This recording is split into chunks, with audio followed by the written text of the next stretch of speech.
Apakah Anda pernah bertanya-tanya bagaimana cara para investor profesional menganalisis saham? Hari ini, kita akan membedah saham MNCN bersama-sama, dan saya akan membagikan rahasia analisis fundamental yang bisa Anda terapkan sendiri. Selamat datang di channel kami.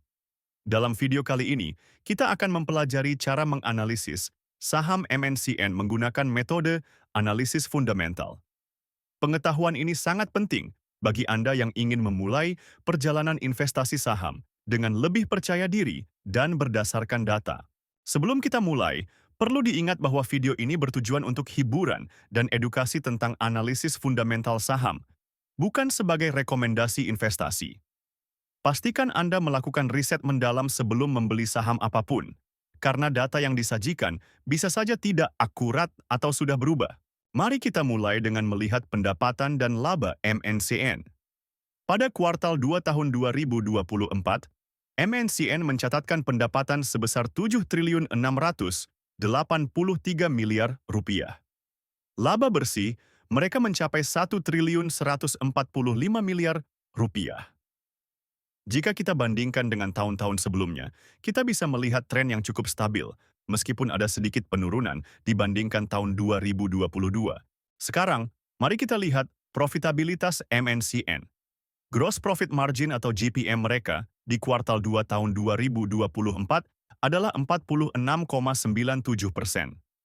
Operating Profit Margin atau OPM mencapai 20,30%, dan Net Profit Margin atau NPM adalah 14,90%. Angka-angka ini menunjukkan bahwa MNCN memiliki kemampuan yang cukup baik dalam menghasilkan laba, meskipun ada sedikit penurunan dibandingkan tahun-tahun sebelumnya. Dari sisi posisi keuangan, MNCN memiliki aset total sebesar 23.544 miliar rupiah pada kuartal 2 tahun 2024. Sementara itu, ekuitas mereka mencapai 21.803 miliar rupiah. Ini menunjukkan bahwa MNCN memiliki struktur modal yang kuat dengan tingkat utang yang relatif rendah. Berbicara tentang kesehatan perusahaan, MNCN memiliki debt to equity ratio atau DER sebesar 0,07. Ini berarti utang mereka hanya 7% dari ekuitas, yang menunjukkan posisi keuangan yang sangat sehat. Equity multiplier atau EM mereka adalah 1,08, yang juga mengindikasikan penggunaan utang yang minimal dalam struktur modal mereka. Untuk menilai kinerja manajemen, kita bisa melihat Return on Equity atau ROE dan Return on Assets atau ROA. ROE MNCN pada kuartal 2 tahun 2024 adalah 7,5%, sementara ROA mereka 6,6%. Angka-angka ini menunjukkan bahwa manajemen cukup efisien dalam menggunakan modal dan aset perusahaan untuk menghasilkan laba, meskipun ada ruang untuk peningkatan jika dibandingkan dengan kinerja tahun-tahun sebelumnya. Sekarang, mari kita bahas valuasi saham MNCN menggunakan metode PE Band. Berdasarkan data yang kita miliki, nilai wajar saham MNCN adalah Rp437.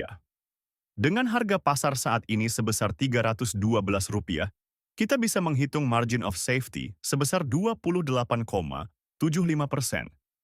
Ini berarti saham MNCN saat ini diperdagangkan dengan diskon yang cukup menarik jika dilihat dari perspektif PE Band. Selanjutnya, kita akan melihat valuasi menggunakan PB Band.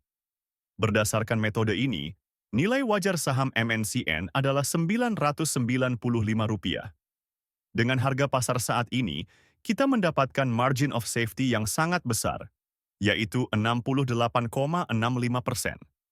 Ini menunjukkan bahwa saham MNCN mungkin sangat undervalued jika dilihat dari perspektif nilai bukunya. Nah, itulah analisis fundamental saham MNCN yang bisa kita lakukan bersama hari ini. Jika Anda merasa video ini bermanfaat, jangan lupa untuk like, subscribe, dan share ke teman-teman Anda yang juga tertarik dengan investasi saham. Untuk analisis saham lainnya, silakan cek video-video kami yang lain. Oh ya, jangan lupa untuk download aplikasi Saham Investor melalui link di deskripsi video ini untuk memudahkan analisis saham Anda sendiri. Sampai jumpa di video berikutnya.